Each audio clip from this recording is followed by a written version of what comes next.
Welcome, viewers, to Jaipur Dialogue and Jaipur Dialogue USA. Today, we are featuring this show on Jaipur Dialogue USA, and eventually, we hope to bring it on Jaipur Dialogue mainstream as well.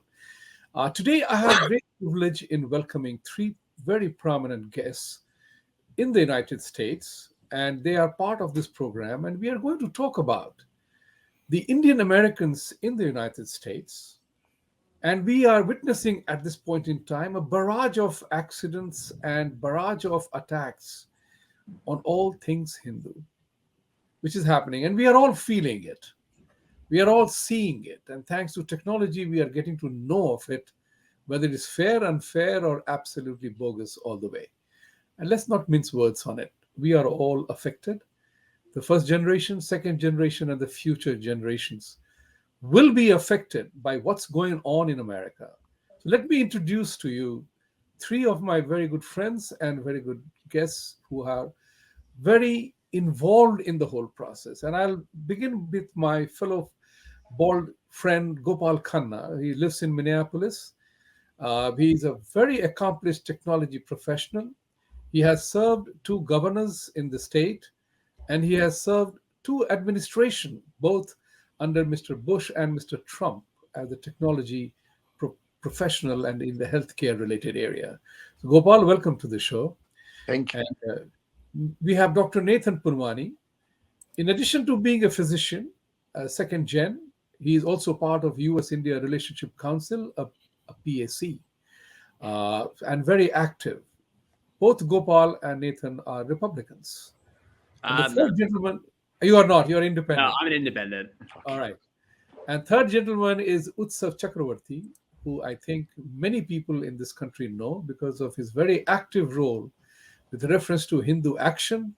And, he was earlier a member of Hindu Pact, and he is very active in creating awareness and laying down the action plan, what must happen.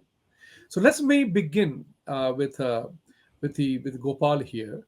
Gopal, you told me yesterday that way back in the early 80s or late 80s, you had begun to lay down the foundations of Indians in Republican Party, and you have been an avowed Republican for a long time. You have served two administration. You have taken teams of investors from Minneapolis to India several times.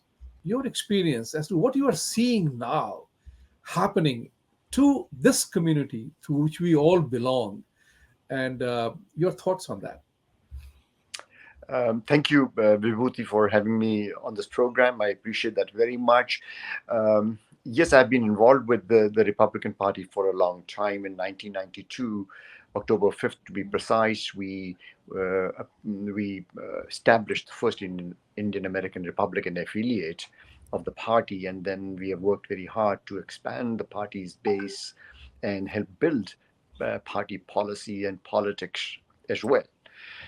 But coming back to your question about what am I seeing in the community and where we are going, the community has grown over the last, I would say, 50 plus years, ever since the elimination of the Asian Exclusion Act in 65-66 timeframe. And at that time, I remember the population used to be something like 25-30,000 Indians all across the country, but now it's over 5 million. If you look at the demographic changes that have happened in the United States over the last 200 years, there have been basically three great waves of immigration. The last big wave of immigration happened in the late 1800s and peaked in 1910. At that time, 14% of US population was foreign born, primarily Europeans, but of Catholic extraction as well as Jewish background. And by 1920, what we saw in the country was the KKK membership became the highest ever. And for the next 50 years, 60 years, even Catholics were called a cult in the United States. It was only after the election of President Kennedy that they were accepted in the mainstream. The anti-Semitism was rising. Now, let's move the clock 100 years later. The third wave of immigration has really peaked in 2010, with about approximately 14% of all the Americans being foreign born. But this time, the demographic change is very different from what it was in early 1900s. There are people from all across the world, Africans and from Africa, from South America, from India, Asia. So what you're seeing is basically some kind of a backlash, which this is not the first time it has happened in our country here.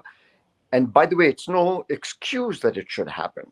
However, we need to take a step back and realize uh, that this is something that happens. And if you were to put yourself in the mind of the other party, one feels threatened, as if, as I would say in a corporate terms, my cheese is being taken away.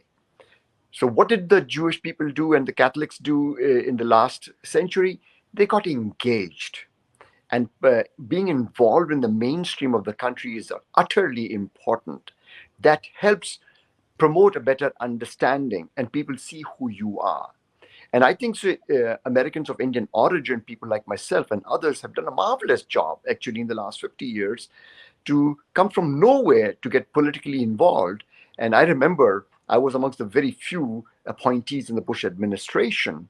And then over the last four presidencies, that number has grown very significantly. So more and more people, both Republicans and Democrats, are getting involved and engaged. And that, I think so, is utterly important. And as we do that, yes, whatever setbacks we are seeing right now in the country would get mitigated, and I sincerely believe they will get totally eliminated. And so I'm a eternal optimist. I recognize the current problem. Yes, there are more attacks. Yes, we are seeing some backlash. That is true, Vibhuti. Thank you for a wonderful opening, Gopal, because and I love the optimism. And as you said, you are an eternal optimist. I call myself an incorrigible optimist. So we both make a good team on that account. But one needs to attend to the issues. You Yes. can't ignore the issues. And most of the time, uh, we, particularly Indians and khas karke Hindus, we are kind of very lethargic and very uninvolved with what you called, and that's my favorite word again. We never talked about this in the past. We Indians need to get engaged in the communities that we live in. Now, coming to quickly to that with Dr. Nathan here. Nathan, you are an independent. I apologize for calling you a That's all right. Republican because we agree so very often that I thought that we are Republicans. So it is only reasonable to make that assumption. Having said that, We let's agree on the develop on. economic issues. So Yes, yes. Yeah, let's dwell upon what Gopal said here just now about being engaged and being an optimist. And only when you are engaged and you are an optimist, then you can accomplish the wrongdoings, eliminate the wrongdoing. So, as an U.S.-India Relationship Council, how are you progressing to mitigate the factors that are hurting us the most? The most professional and the most prosperous community in America is being targeted in addition to the target groups, but also involves many Hindu names as well. Your thought, Nathan? So, we focus mostly on geopolitical issues. So I think one of the things that we really want to focus on, and we're working with, lawmakers who sit on the House Foreign Relations, House Foreign Affairs, the Armed Services Committees, and working on trying to establish stronger U.S.-India relations. And I think at this time, when you see kind of this rising China, a very aggressive, assertive China, I think the U.S. needs to kind of regain the balance of power in its favor, and India is a strategic partner. So I think when you have a boogeyman like China, it actually makes India, and by extension Indian Americans, more of a coveted asset, more than ever, that I can think of. At first, growing up and being in high school and a college kid, and comparing kind of my experiences as a second generation, and compared to even just like my sister or some of my cousins who are like 15 years older than me, I noticed that there was like kind of a change in view and perception of India. So maybe, 10, 20 years ago, I think there was this stigma associated with India, kind of this temple of doom phenomena where people thought we were primitives, we were savages, we ate, monkey brains, things like that. And then I started noticing around the time when I was in high school, there was kind of a change in that kind of paradigm thinking. And I think people started actually having a little bit more respect for India. kind of the tech industry was based there. And it just became a lot more of a dynamic country and kind of emerged from that sclerosis. So I saw in my own lifetime kind of how that perceptions changed. And I think it'll actually improve further. I mean, I think one thing that we as a political action committee can do is focus on some of these geopolitical issues. I think that's actually what lends our community a lot of credibility when we work with lawmakers. And I think one thing we always need to remind them is that who's the bigger threat right now in terms of geopolitics? It's China. Who do you need as an ally? India. Is it really smart to criticize India, to reproach Indian Americans, really fragment our community when you need us, especially with some of these challenges that we're facing? Thank you. Thank you. That's a wonderful perspective that, engaging with the lawmakers or the people who matter, as the saying goes. So, Utsavji, I wanted to check with you on, I love the name of your organization called Hindu Action, and that's what is important. We generally are not action driven. So we intellectualize a lot more than we intellectualize a lot of our problems. And we end up blaming ourselves for everything else. So tell us about one thing, very crystal clear, that I wanted to know. One of the things that is very, very dominant is the caste issue. Think about it. I mean, after the issue was, dismissed by the California High Court, even the left-wing newspapers in India called the Print have talked about that Hindus were victimized, targeted for no fault of theirs other than the fact that they were Hindus. That's a very tragic thing. Who are these people doing it? We know the name of Equality Labs, but there are many Hindu names there too. Have you been able to figure out what is their motivation to launch such a tirade of a bogus attack, cooked up attack, which is evidenced now by the fact that they were all cooked up? They did not exist. What is the stage? How do we confront that? Because it's not going to stop there. You have SB 403 or 503 or something like that in California with an Afghan woman leading that, which she forgot the plight of Afghanis in Afghanistan, but she had the time to talk about caste issue about India in this place. That is something absolutely, in my opinion, blasphemous, to tell you the truth. So how do we approach that issue that we don't get branded as casteist when we are not? Nobody, none of us, four of us, have ever asked or talked about caste amongst ourselves. And if we are the sample, then it relates to 100% of that. Go ahead. So firstly, Vibhuti ji, I would like to address what Gopalji and Nathan really pointed out. And therein lies the phenomenon that we are dealing with, because both of them had a very good conversation on who we are and our history. What we are here today is in the shift of between two paradigms, that of an Indian American paradigm, which is geopolitical focused and extra geography focused, to a Hindu American paradigm or American Hindu paradigm, which is rooted in the soil of this land. And we are in between these two paradigms because of the nature of our population, where a sudden second, third, fourth generation of immigrant population is growing up as American Hindus. And then there is a big immigrant population which came from India. So we are in this transition phase, which is being utilized both by those who oppose us within America and those who oppose us geopolitically as a driving point to target us and to divide us. Now coming to the caste issue.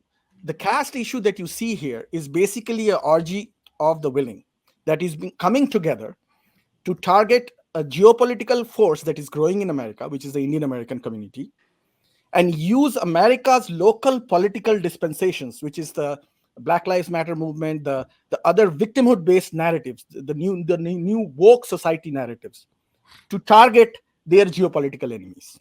And what you see coming up in Seattle, what you see coming up in California, is an outcome of this mixture of the use of American local tools and local politics to target a geopolitical enemy.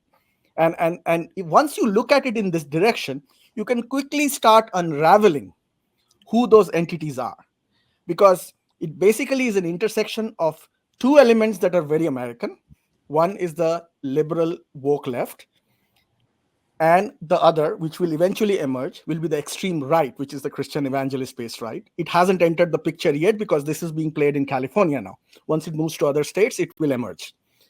And the extra geopolitical forces that are involved in it, which is basically an intersection of Pakistan-based global entities, which are Islamist in nature, which are Maoist in nature, and which are globalist in nature, because you quickly see the imprints of Open Society Foundation and its funding in many of these cases.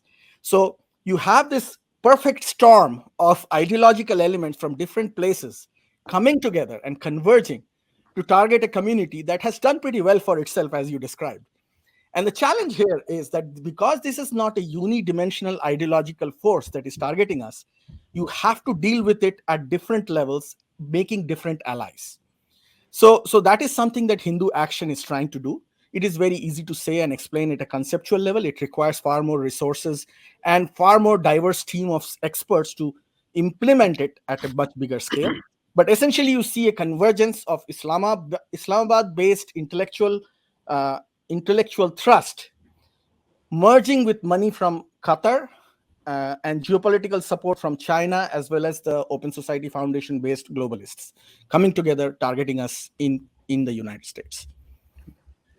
Thank you for a very open, very blunt, and honest statement that you made, and I kind of concur with you, because there are certainly, or it is a very organized effort. It's a very organized effort, and we are the target, regardless of how good, what professionals and what contributions, that highest tax bracket that we are in, doesn't matter. Nathan, Utsav mentioned about the organized effort going on, and you have organized yourselves and your team as U.S.-India Relationship Council, geopolitical elements, and what have you.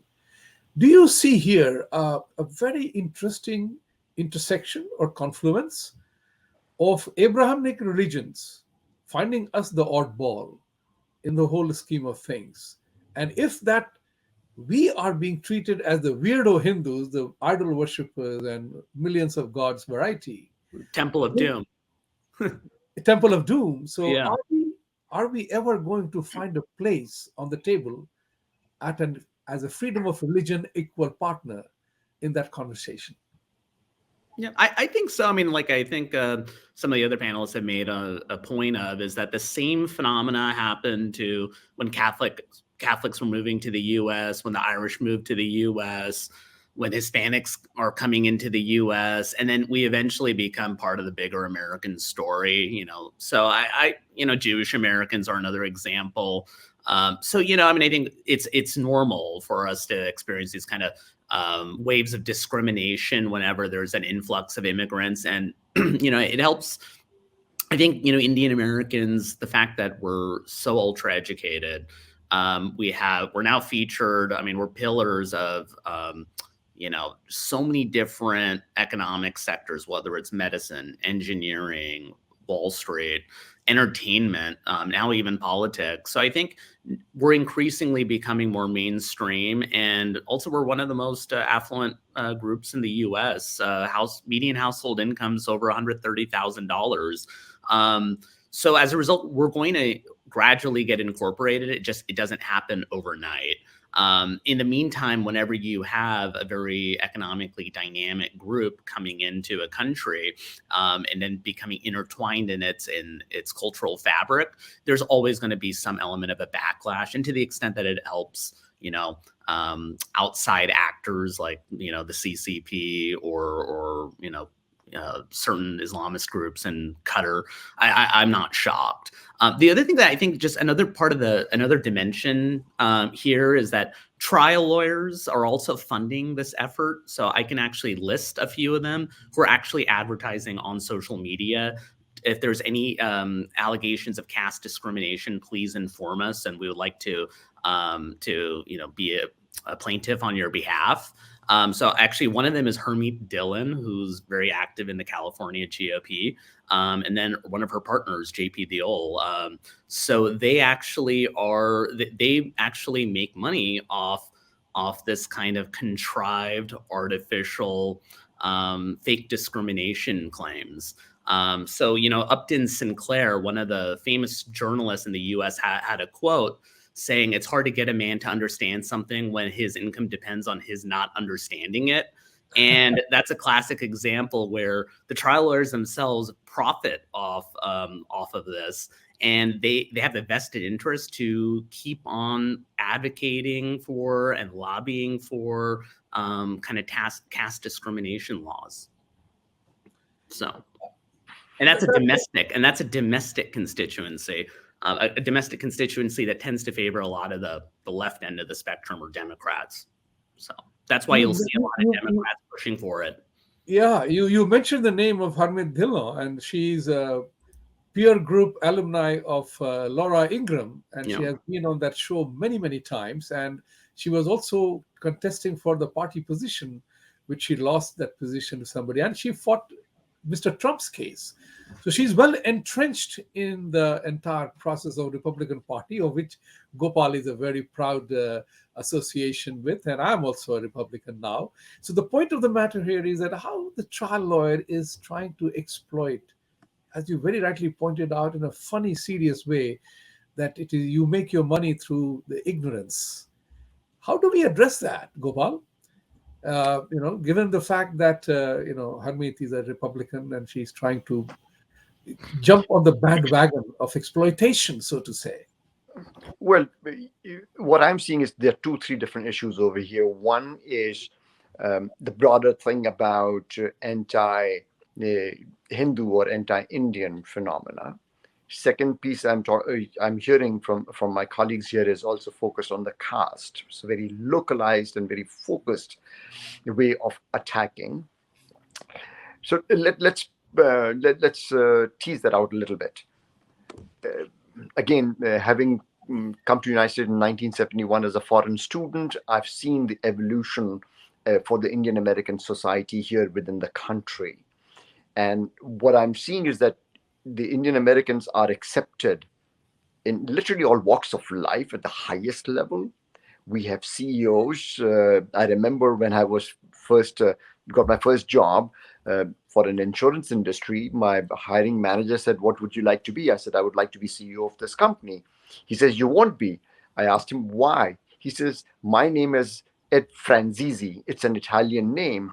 I will never make it to the CEO level because banking and insurance industry is controlled by WASPs." Now that was then, but since then it has changed completely. So were there barriers? Yes. In 1990, President Bush Sr. set up a glass ceiling commission to make sure that glass ceiling was addressed aggressively. And I think so. My fellow Indian Americans across the country have done a marvelous job in demonstrating through their capabilities that there is really no glass ceiling in corporate America as the way I see it. Now, will there be some instances here and there? Yes, but by and large, it's gone. Talking about healthcare, it's gone. So there are leadership in all walks of life right now. What I'm hearing is the major issue is dealing with this whole propaganda or whatever it is pertaining to the caste issue. That, I believe, is a corporate America problem. That is an issue, if indeed it is true. The question is, are there data points to zero in? Who's doing it? How many have been denied promotions, etc.? I have not seen any data from anywhere. I've seen a lot of insinuation from the parties like Dhillon and others, right, that this is going on. I have no idea because are those companies are Indian companies that hire H-1B types and they're having a problem? They should address it if indeed it's a problem. If it's American companies hiring Indian Americans in the technology world, if they're doing that, it should be addressed. The question is, do we have the data points? Now, there is a concerted effort to come back to what is the solution. Solution comes back to active engagement. And active engagement means political active engagement, being out there, forcefully talking about it and confronting it head on. The challenge with the Indian American community is that we've been immigrating. Indian people have been immigrating to all parts of the world for the last 150 years, either by design or by default. There are 3 things the people of Indian origin do extremely well. They educate their children and grandchildren. They work extremely hard, and they make a successful lifestyle out for themselves. But there are also three things that they have done very poorly wherever they've gone. One is they do not participate in the mainstream of the country, whether it's Uganda, Fiji, you name it. They abstain from getting involved. They want to be independent. There is no such thing as independent. This whole philosophy of I'm non-aligned really does not exist. Either you're part of the country or you're not part of the country. And of course, in our country, we are allowed Democrats, Republicans, and independents. That's fine. But the question is, do we own a place at the table or not? Nobody's going to give it to us. We have to earn it, and we have to do it forcefully. And I think that's what is missing. I find now there are many dimensions to this problem. I think so. Utsav explained it quite well, and so did Dr. Punwani over here. But one of the strategies has to be the Indian Americans need to. This is a wake-up call. Participate, get involved very actively. They cannot be sitting at home in the drawing room and just complaining. Complaining is not going to get us anywhere. And the beauty is that I sincerely believe in this country of ours, because if there's one country where these issues are resolved, it is here, because we are a nation of rule of law. And if there are things to be corrected, they will be. Were there bad laws in this country over the last 250 years? Of course there were. But through deliberation, those bad laws were taken off the table and good laws were introduced. But there were champions. So Vibhuti, we need champions, people like our colleagues over here who have to come together, and the community has to come together. The community has to come together. Utsavji, what do you think? Is the community coming together? Are the Indian Americans coming together? Because there is a fundamental, this is a question which I want to address to all of you. And I want you to comment on it. That 80% of Indians vote Democrats. Nothing wrong in it. You can vote whoever you want. I'm not challenging that. But my concern was that most of the anti-Indian, anti-Hindu, anti-Indian steps are taken in Democrat-run states and Democrat-run councils. So far, I've not seen anything happening in a Republican state, a Republican-held state or Republican state held council. What is it? Have you count in your activism and in your deep involvement in the whole process? What's your take on it? That why are Indians so besotted with the virtually enamored to things Democratic Party professes, and what needs to happen to at least put across a check and balance on that conduct? So one thing I just wanted to add about Harmeet Dhillon is that she's also a sympathizer of the Khalistani movement and has been on record doing so many times. So there is a connection. It's not just pure economic intent from her end. Now, coming to your question, Vibhuti ji, see, so far the Indian American is enamored with the Democrats is because as from the time that a major section of the community has been living in the United States, it has been perceived. I'm not saying it's the reality, but it has been perceived that the Democratic Party is the party of the immigrant. It may or may not be true. I may disagree with it, but that has been the perception. Another factor why the Indian American community has been so enamored by the Democratic Party and continues to be on its side overwhelmingly is because they are an urban population segment. Very few Indian Americans, or Hindu Americans, I should say, live in rural or small town, small village America. And that is where the Republican base is. Most of the Hindu American community lives on the coasts, and those are Democratic areas. They go to public schools in those places. So young American Hindus are also much more leaning towards Democrats, because we all know that the public school system in America kind of prepares people, depending on where they are, towards a certain ideological dispensation.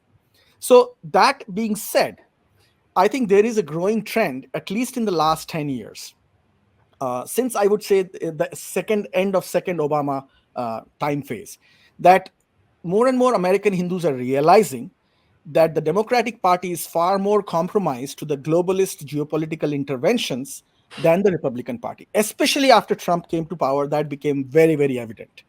So because the Democratic Party is now far more susceptible to globalist interventions, with where foreign influence operations are far easily done using Democrats, Indian Americans and Hindu Americans are seeing cases where most of the fault line fishing that is being done within the United States, CAST being just one of them, and it is becoming popular because it's working for the other side. But there have been other efforts to do similar fault line fishings. Kashmir, the same actors who are today talking about caste, 3 years ago were talking about Kashmir and Article 370. A year and a half ago, they were talking about Punjab farmers' protest. 2 years before that, they were talking about Ram Mandir in Ahio. So it's the same geopolitical forces who are involved in this. They change their shirt and t-shirt and show up in a different garb each time with a different ideological backer. But they are far more easily able to target Democrats at this point is because of the nature of the Democratic Party, which is, in my opinion, far more susceptible to foreign influence operations. I do not say that that will remain the case in future. It has been seen historically that Republicans were also susceptible to similar operations, foreign influence operations in the past, and it could be the case in future also. So we have to be very careful how we analyze it. And we, from my vantage point, I see it as something that as a community we have to be minutely looking at and surgically addressing without getting biased by our personal political dispensations. Now, to come to the second point of your question about unity as a community, we as a community are always complaining. Every Hindu American organization and Indian American organization complains that there are 5 other Indian American organizations that are not willing to work with them. But I believe that that is the nature of our community. We come from a European Union kind of diversity back in the Indian subcontinent. I mean, any other country like India would be 7 other countries, just like the European Union. So we do have a lot of diversity we come from. We have managed to overcome those diversity thanks to one thing that binds us, which is a dharmic value system. What we have failed to do is to engage, as Gopalji pointed out. We barely, between my ideological dispensation and Nathan's and Gopalji's, we barely engage 3 to 5% of the Hindu American or the Indian American population in what we do. The remaining 95% is untouched. Like, I went to and spoke to people in California. I speak to people all over the country. They live in a place like Fremont or Sunnyvale, where this caste thing is at its peak. And they barely know about it. They do not realize that 2 generations from now, their children will be afraid to keep a Hindu name if this caste thing succeeds. And they don't care. They're busy shopping for their next Tesla. So that is the point that we have to address. And, whether it is at Hindu Action or whether what Nathan is doing or what Gopalji is doing, each one of us is trying to solve it. I know we are. It's how we do it and try to hit the mother load at some point where at least from 3% we get to 30% of engagement. Will that happen, Nathan? As Utsav was talking about, is to bring about that homogeneity of purpose, engagement rising from 3% to 30%. And it's a very critical element, because remember one thing, I'm optimist. I also believe that if I want to lose weight, I got to do things myself. I can't ask you to lose weight on my behalf. And to that end, what do we do now? Where do we go from here? It's my favorite question. In corporate decision making, we consult with CEOs. We always say that CEOs are always beset with the decision making as a key issue. Gopal would do that. And you can never know everything about everything to take a decision. You always have to take a decision knowing what we know. So knowing as we know today, things are, where do we go from here? So we talk a lot about how we need to summon our own internal will of the community to overcome this. And of course, that's very important. I think there's a lot of ways we can do that. I mean, I go to, even though I'm Hindu, I actually go to a Jain temple here in Phoenix. Even Jains are worried about this kind of, bogus caste legislation. If you look at some of the stuff that Equality Labs is peddling, they actually will say things like, you can find out someone's caste based on their dietary habits, which we all know is silly. It's saying vegetarianism is a Brahmanical practice or whatever. And, even then Jains feel that they're being now targeted. If they say that we're vegetarian, then they could actually get hit with a caste lawsuit. And actually, Equality Labs, one of their spokespeople during the Seattle hearings on banning caste, actually admitted that Jains believe in a militant form of vegetarianism, which is casteist, and it's a sign of supremacy. So when you're attacking the core principles of a faith, I think that's actually at some point going to create linkages within our community that we need to respond. And it's going to create kind of a sense of cohesion and purpose. So that's one thing. The other thing that I think our community is failing to do, though, is we need to actually engage with outside collaborators who can make our case for us. So outside the community. So, one thing I can tell you, California, as a refugee from California, moved to Arizona, I can tell you one of the biggest things that why people are fleeing the state is the high cost of living, the high taxes, the poor business climate, kind of the anemic job creation.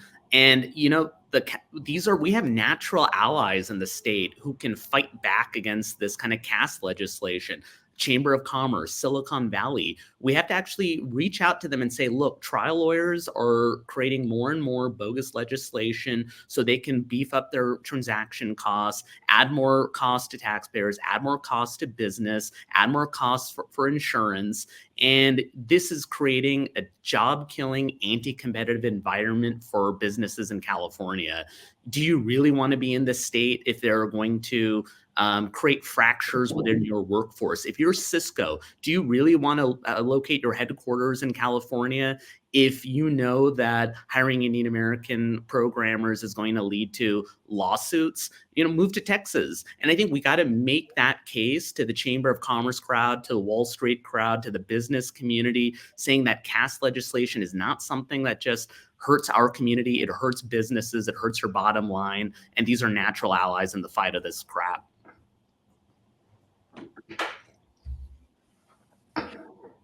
Yeah. Okay. I mean, that's a very, very valid point, is creating alliances and collaborations and finding people who are affected equally. For example, I'll give you live in California. You are a Californian refugee in Phoenix now, in Arizona, and I ran from California. I landed in another blue state called New York. So we belong to the same fraternity of political party leaderships. But important point, and this again is a question to all of you, because I want the viewpoints of all three of you, and let the viewers also get the benefit of a remarkably diverse thought process here, is the fact that I think there is a religious element also behind we being targeted. And this is, when I say we, I'm talking about Indian Americans. Because there is a religious identity, which Utsav said that majority of the Indian Americans are Hindu Americans too. And there are sprinklers of Sikhs and Muslims and everybody else, which is there. So I'm talking about Indian Americans in a totality. But there is a Hindu element to that. And that Hindu element did not exist in the immigrants who came from Europe and other places and everywhere else. We have a religious identity to deal with as well. So, whether you worship Kali, Durga, Lakshmi, whether you do Ganesh or Krishna, or nobody has any objection. There is no internecine warfare amongst Hindus about my God is superior than your God. And that makes us very unique. This is a very important element of our entire existential scenario that we have here. So all three of you, I wanted to ask you, is there some kind of a religious ostracization that is happening against us? Because as Utsav or Nathan pointed out, that a few years from now, our children will refuse to have a Hindu name because of the caste scenario. Gopal, you first. Well, yes, this has become very complicated because I'm a very proud American Hindu. I have everywhere, all my people. Actually, I was the first one in the country to take oath on using Bhagavad Gita when I was first appointed by President Bush in the Peace Corps. And I've done so every time that I have taken oath, and that's been 4 times in my life. So what I'm saying is that this is a very recent and new phenomena, and there are some suspect motivations going on that definitely baffle me. They have somehow latched on to the caste issue. Was it driven by a problem, one situation, or millions of them? I don't know. So, did I think I have not seen any overt discrimination and or displeasure with the people of Hindu background. Yes, we have seen episodes right here in Minnesota when our temple was being built, mandir was being built. Two young men came and desecrated our icons. And I was at that time commissioner working for Governor Palenti, and Governor Palenti was the first one to arrive at the temple, at the mandir, and the entire community got up in outrage.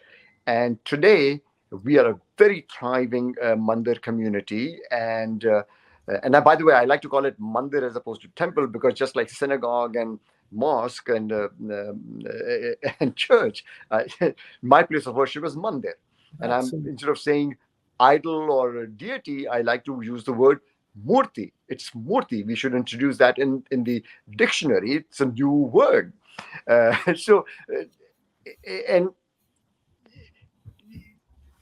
will there be when these mandirs are created? Yes, they have been. But my experience is that nationwide, that has not been an issue. It's something that has come about recently.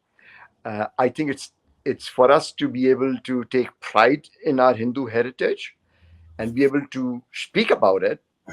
And even though we may be coming from divergent views as to what that interpretation, what that meaning is, somebody who loves Bhagavad Gita may quote Krishna, and another one who may have another way of another denomination can take it from that perspective.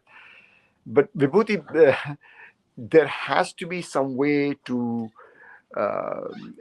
it's not going to be a single solution over here. I think so. There's such diverse problems, and I think so. Utsav, you pointed that out earlier, that it has to be solutions would have to come from different angles and different perspectives. But definitely, the CEOs have to get outraged at this, because their companies will be impacted. Nathan said it correctly. I'm not sure why they are not, and perhaps the reason why they are not outraged is because we have failed to communicate that to them. So the burden is on us actually to make a better understanding happen. That's what the Jewish community did in the early 1900s and all the way through. And they continue to do that because they still see anti-Semitism. So, and they're not bashful about it. They are very aggressive in explaining and calling it out when there is a backlash. So if there's a backlash against our mandirs, we should take a firm action, and we should speak up loudly and very clearly and very definitively. Thank And you. we, Thank you. That was very powerful that you use the word mandir for temple. And I'm delighted you gave the parallel for all the viewers and all of us here, that just as mosques are mosque, church is church, synagogue is synagogue, mandir is mandir, it's not a temple. This is a very important distinction. I keep saying that how the Hindu words of guru, mantra, pundits have been adopted in the mainstream media, television conversations, which has a remarkably a tinged usage, whereas they ridicule these names, whereas these three words are very important for us. Utsavji, Gopal pointed out a very important element, that CEOs and people must speak up. You tell us, the casting has happened. How come not one CEO of any major corporation or anywhere has not said that, guys, I'm not a CEO of this company because of caste considerations or caste privileges. I'm here purely on performance. And that's what it is. We had Carnegie Endowment research, which gave the evidence that there was no caste-based discrimination in America. How is it? And this is the theme of our conversation. We need to convey that. How come we did not take advantage of a Carnegie Foundation report that existed within us and let the equality labs flourish the way it got seeped in into the ridiculous body politic of Washington and California? So, because very good question, Vibhutiji. The Thank you. reason why this is happening and it happened is because we did not take the initiative. And when I say we did not take the initiative, we did not foresee this coming. So again, I bring you all back to a larger fault line fishing effort that is happening in a very coordinated way. So there is somebody sitting somewhere, and I can say where it is, but I won't, who literally sits with a pen and a paper and a chalkboard and a whiteboard and says, let's see what the Indian American community looks like in America. What are the fault lines? Where can we intervene? What are the resources that can be used to intervene? And what are the pros and cons, and who can be our allies and who won't be our allies? And this is being done in a concerted manner, at least in the last 15 years that Wait, I have been tracking. who you can't just leave us on a cliffhanger. What's the I name? would say there's a whole department in Islamabad that Oh, literally sits and does this. And it is, I can go into whole documentation of it at a later point, but it will take me an hour to describe it. But this is happening, and they do find allies in the Western world. They do find allies in the corporate world, because there are people who won't want to see a successful CEO of a Hindu background in Google or in Microsoft. And so there is a very thin line of intersectionality happening here. And we are not able to predict it, because as a community, the tip of the spear that we have is literally what you are seeing here. And we are not that well resourced. So we are not well resourced. We are not well prepared to deal with this. And we are reactive. So every time this happens, we are reacting to it 1 year down the road or 6 months down the road. And we are fighting a fire that is already behind us. Whereas somebody who is doing this and planning this is already preparing the next place to put the fire on. And when we try to counter it, I will say that, since as Hindu Action, I've been doing this for 15 years, and there have been projects that I have supported, I have promoted. In fact, one of those projects was the 1971 genocide resolution that we were able to bring in last year at the U.S. House Foreign Affairs Committee, the first resolution about Hindus in 8 years in the U.S. Congress. That was a proactive thing. That was to make sure that instead of putting out the next fire that will come down the road, let's identify and point out where the other side can be lit up on. The Jamaat-e-Islami and the ICNA and the CARE and the ISNA organization that is running a big infrastructure that is supporting many of these anti-Hindu work in America is directly involved in the 1971 genocide. Their office bearers were involved in that genocide. We never touched it. Even when we brought this up last year as a resolution, half the Hindu organizations say, Utsav ji, 50 years ago this happened. Why the hell are you even talking about it? You are an Indian. Why do you talk about Bangladesh? So there is no geopolitical consciousness. There is no larger, understanding of what it is that we are dealing with. So I bring this up here because this is something that we have to address if we are going to fight the next fire.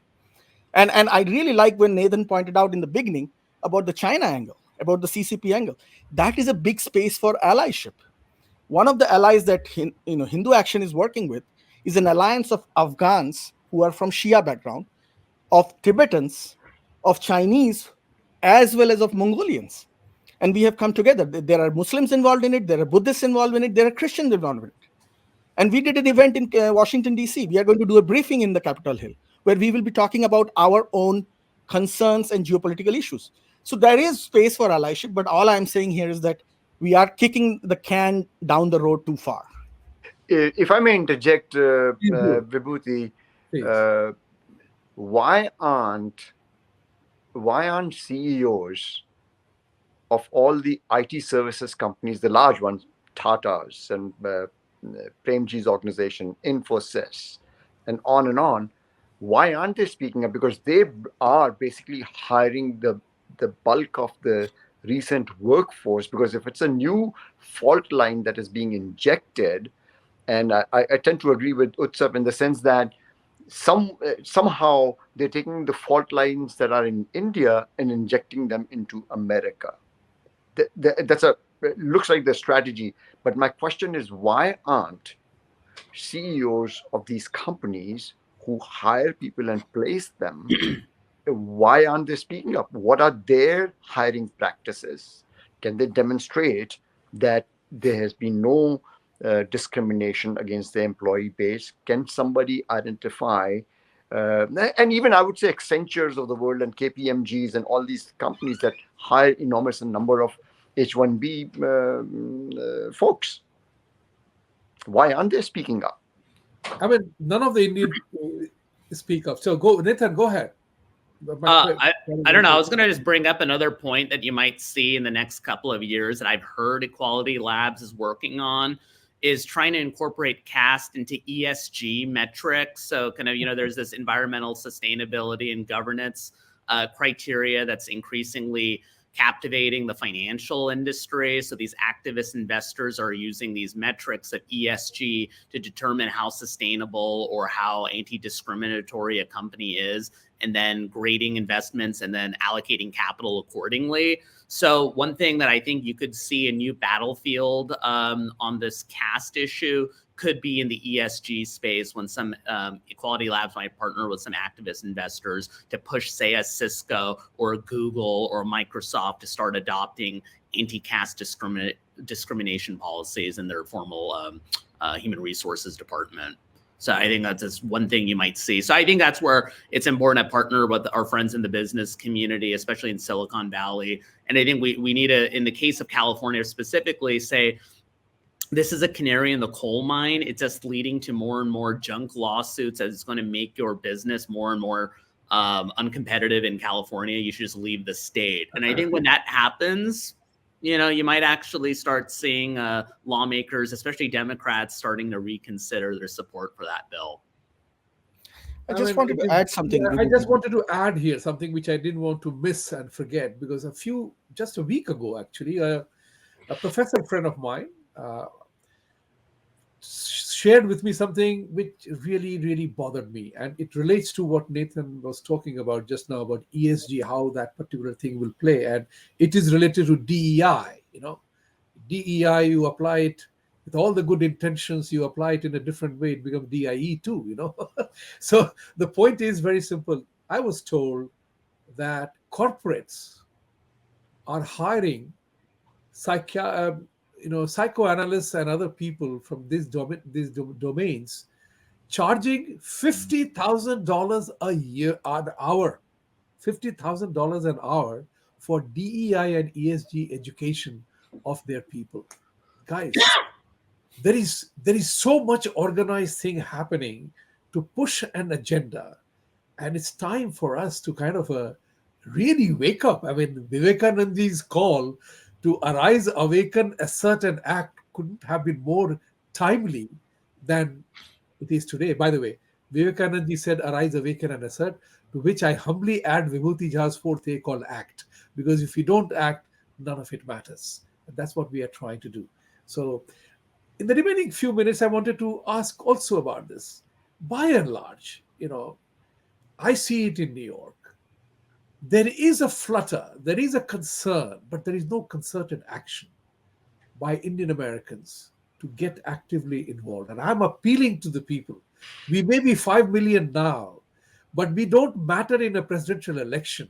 We matter in our domestic elections, getting engaged in communities, starting with PTA and School Education Board, because now we know what's happening in the schools. A few days ago, I did a show with Asra Nomani, who showed that the primary school in the kindergarten, T is for trans. Think about it.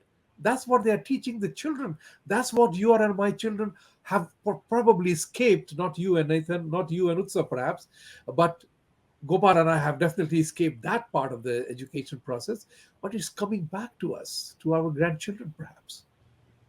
How do we address that? How do we stir up the Indian community to come on, guys, get engaged? What do we do next? Three-pronged strategy. Yep. We need to have very active, synthesize all our activities in three areas. Number one is American commitment. Our children, our families, everyone needs to recognize that America, we are Americans, and we are all about making American experiment a successful model. Ours is an experiment in democracy. There'll be roadblocks, but we have to become equal partners in making our country continually better. So that's one principle. Second principle is active civic engagement. America is all about bottom of the pyramid up. People get involved at the community level, volunteering in the school boards, volunteering in hospitals, volunteering everywhere. We need to give time and be community activists, giving back at the very hardcore community level. And the third piece is taking a step as to how we maintain our Indian heritage. Hindu heritage for me could be some another way of description by Nathan or Utsav or you, but making sure that we continue that heritage. It's part of the American dream. Our laws allow you to practice your own faith. Our laws do separation of church and state, which is good for the country. Nobody's ever said you cannot practice your faith. So I think what I'm saying is that there needs to be a more revisiting of our strategies in these three areas so that we remain and become part of building this country. We have built this country. The digital economy is being built by people of Indian origin. Think about it. In the last 20 years, the brain power that has helped transform from an industrial age economy into a digital economy, enormous amount of credit goes to the Indian American community. And my guess is that Indian American community, by and large, doesn't know about it. We are Yeah. not even proud of that. We need to get that point across. That's right. Nathan, it's the same question. Where do we go from here? I mean, I think how it goes is we have to be engaged. We have to actually, one of the things I think our community really fails to do is we get lawmakers to come to our events and we don't make it a quid pro quo. We get so engrossed in the photo op and the gala and the pomp and kind of, exchanging mitai, and we forget to ask, hey, by the way, you should support this bill or oppose this bill. I think we forget to do the follow-up. And I think that's part of being assertive and acting is do that follow-up. And then I think we failed to collaborate. We're not very good team players, not only just within our community, but also just outside our community. And I think there's natural partners outside our community. I mentioned the business community. I think Asar Namani's done such a fantastic job. I mean, a superlative job when it comes to partnering with other Asian American communities in Northern Virginia, like the Thai, the Vietnamese, the Chinese, the Japanese, and making school excellence and meritocracy a campaign issue. And that helped propel Governor Youngkin. And I think we need that kind of collaboration and alliance building. Of course, alliance building has never been our community's forte. I mean, we had the Battle of Panipat just to look at how that went for us, right? So, but I think we have to start somewhere, and I think the U.S. is a great place. It's a good melting pot, and that's a way for us to stand out. Thank you. Utsav, yours. Three things.